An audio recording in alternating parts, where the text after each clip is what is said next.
Weekend Game Plan on TSN 690. Let's chat with a guy who's always happy.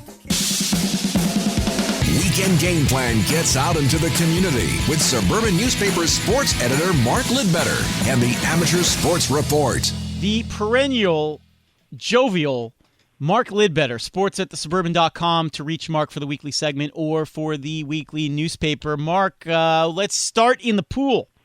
Well, yeah, and it's a little bit different because 4 years ago, Catherine Savard led off Canada's 4x200 freestyle relay that won bronze at the Rio Olympics. And while the 27-year-old swimmer has her eyes set on making another Olympic appearance in Tokyo, she recently took on another leading role, and that was being a movie star.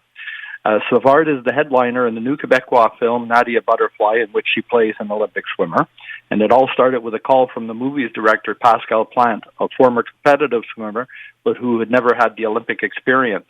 So he suggested that she started out to be an advisor to talk about that experience and round out the character. But then the director decided, well, maybe you should audition for it. And just like a Hollywood script, it worked out perfectly because the movie became an official selection of the 2020 Cannes Film Festival. And one of the major connections between Savard and her character is that they're impending retirement for both. Now, Savard's retirement must wait one more year due to Tokyo 2020 being postponed till next year, and Nadia's retirement is an important element of the film.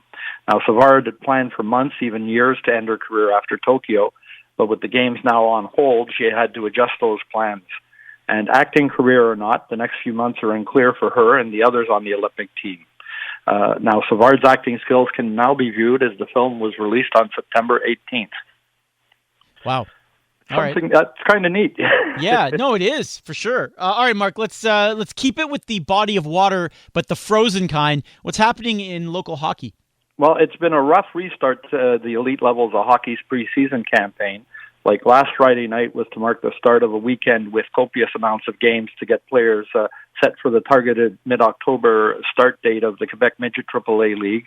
But there was a bug in the ointment, and that was the coronavirus bug, as it put over half the teams on the sidelines with only 7 squads allowed to take to the ice.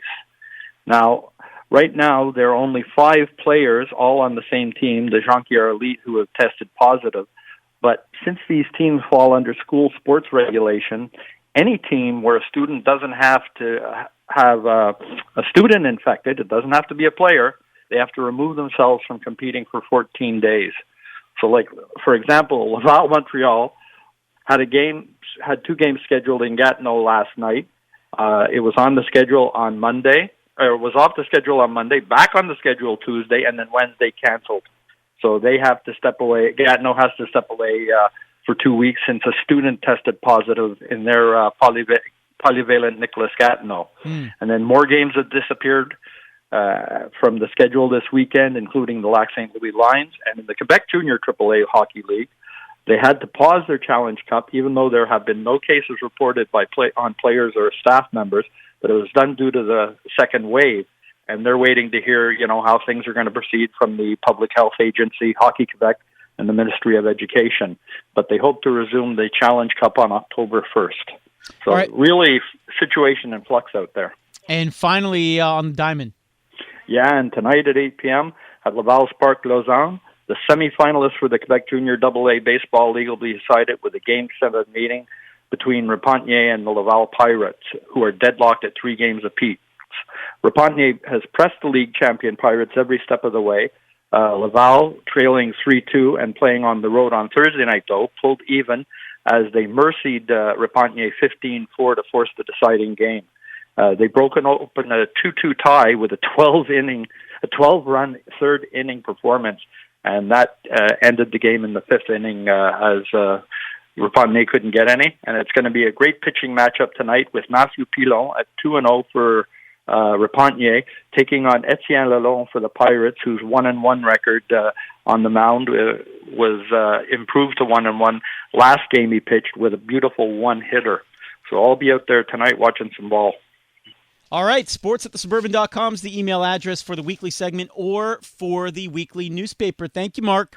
My pleasure. Go fix your mask. Don't break it again, eh? Yeah, I got to try and keep things keep things safe here in the studio. Thank you, sir.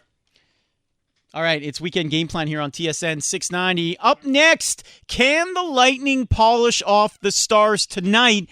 And what does he think of the Petrie signing? Rob Reese of NHL.com joins us.